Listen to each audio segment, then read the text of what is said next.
Sebelum nonton video ini, jangan lupa klik tombol subscribe dan jangan lupa nyalakan lonceng notifikasi agar kalian tidak ketinggalan video terbaru dari kami. Semoga bermanfaat. Jazakumullahu khairan.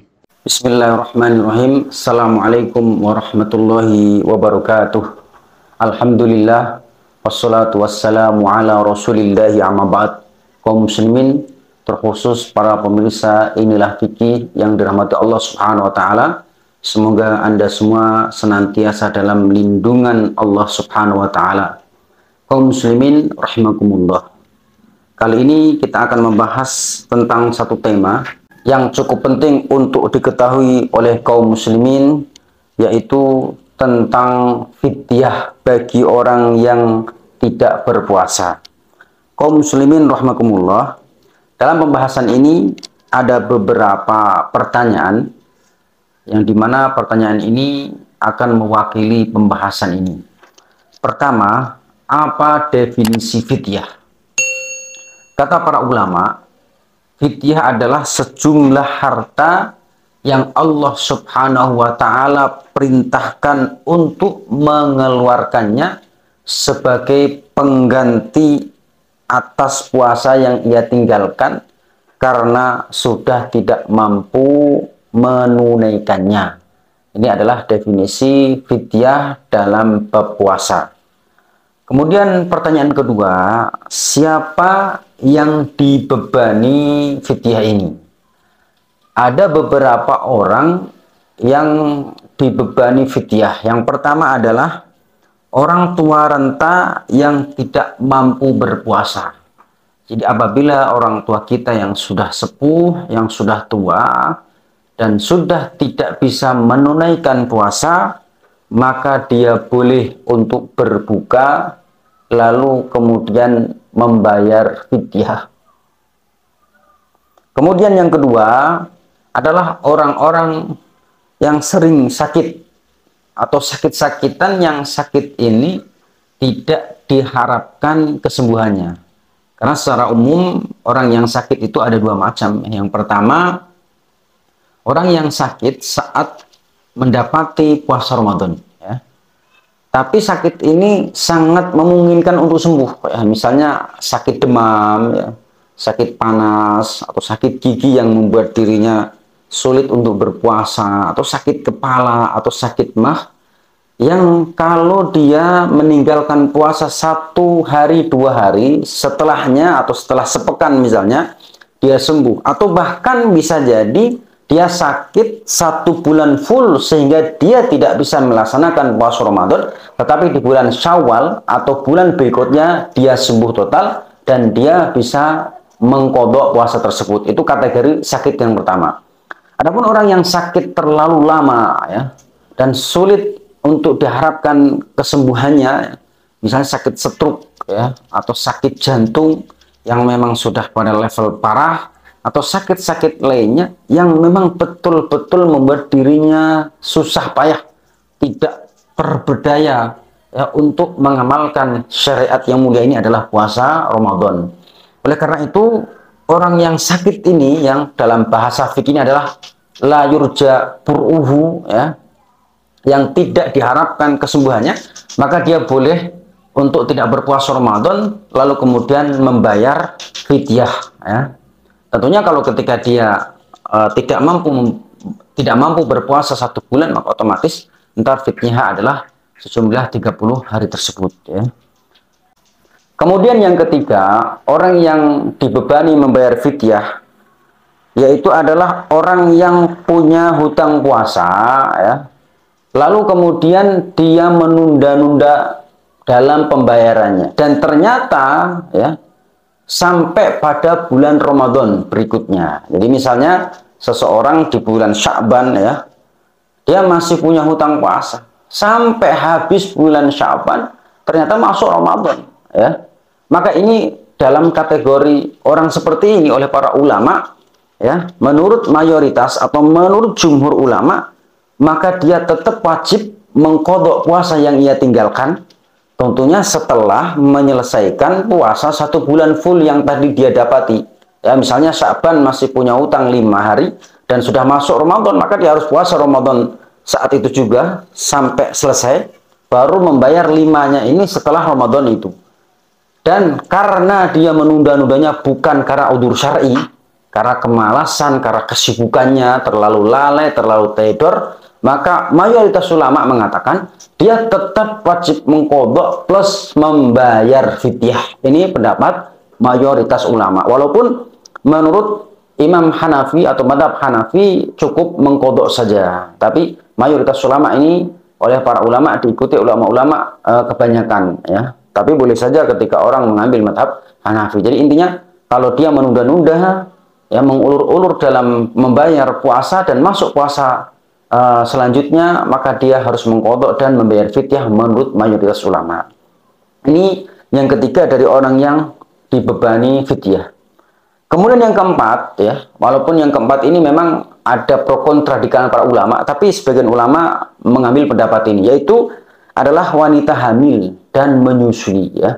Jadi kita dapati ya kaum ibu-ibu ya, yang Allah Subhanahu wa taala takdirkan hamil ya, ataupun menyusui dan mendapati bulan Ramadan ya, maka dia memiliki hukum tersendiri.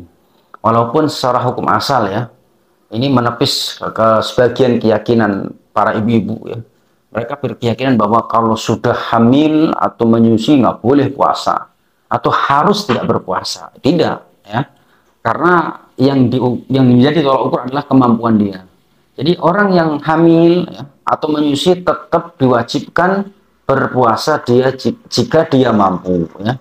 Dan setelah dibuktikan oleh banyak ibu-ibu bahwa ketika dia hamil insya Allah mampu ya. Mungkin kalau sudah hamilnya sudah dimasuk 4 bulan dan ke atas ya, mungkin kalau 1 bulan masih banyak mabuk ya, mual-mual mungkin berat. Tapi yang sudah usianya 6, 7, 8 insya Allah bisa ya. Sekalipun dia sudah mengamalkannya, misalnya bolong-bolong itu satu yang wajar ketika memang saat ada hari-hari yang tidak kuat. Tapi tetap diusahakan tentu melihat kondisi dirinya dan bayinya. Begitu pula menyusui. Orang menyusui bukan berarti terus nggak puasa, tidak. Tetapi berusaha untuk berpuasa apabila memang kuat ya. Karena puasa ini adalah satu momentum yang sangat mulia, yang sangat barokah, yang ditunggu-tunggu oleh kaum muslimin, yang pahalanya sangat besar. Bahkan sekalipun kalau seandainya dia ada udzur lalu diqadha di selain Ramadan, itu keutamanya tidak lebih besar ya saat mengqadha di luar Ramadan. Adapun dilaksanakan di bulan Ramadan ini adalah amalan yang sangat besar. Jadi sebagian para ulama apabila wanita hamil dan menyusui, kalau memang betul-betul dirinya tidak mampu ya, enggak betul tidak mampu, maka dia diperbolehkan untuk tidak berpuasa, lalu hanya membayar fidyah. Tapi ini adalah pendapat minoritas atau sedikit dari para ulama. Ya, ini merujuk kepada fatwa Ibnu Abbas radhiyallahu.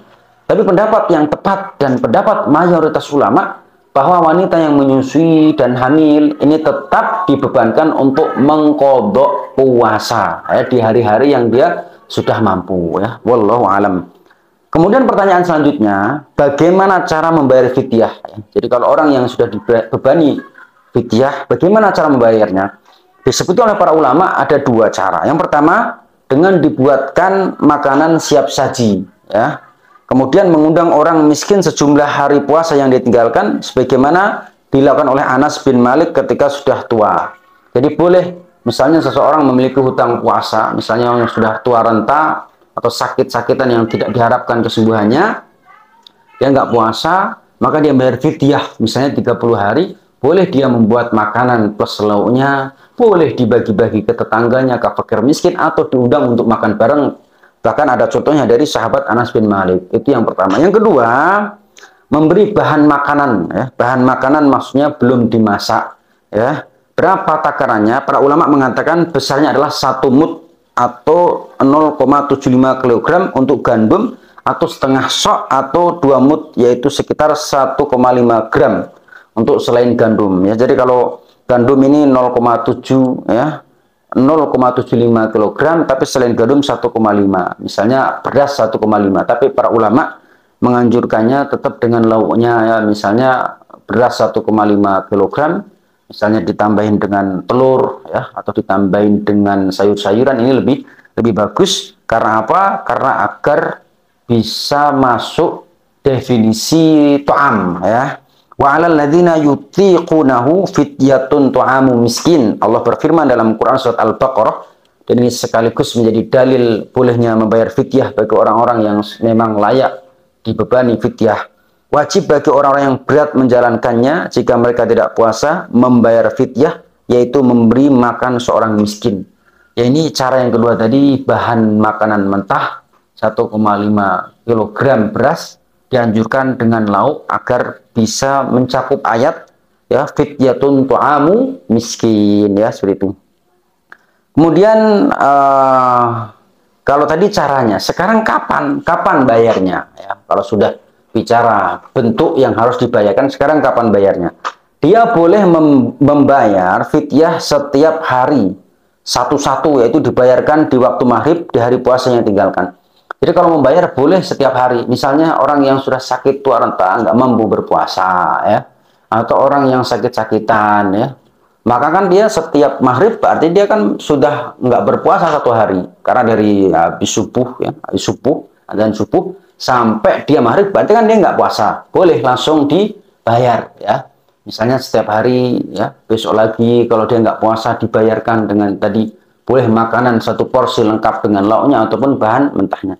Atau boleh juga mengakhirkan pembayarannya sampai selesai Ramadan sebagaimana dilakukan oleh Anas bin Malik radhiyallahu anhu. Boleh juga pembayarannya ini langsung digabung, ya, diselesaikan Ramadannya, misalnya dia nggak bisa puasa sampai 30 hari, ya sudah, dia tunggu sampai 30 hari setelah Ramadan dia bayar langsung, diberikan 30 porsi makanan atau 30 bahan makanan mentah tadi, ya.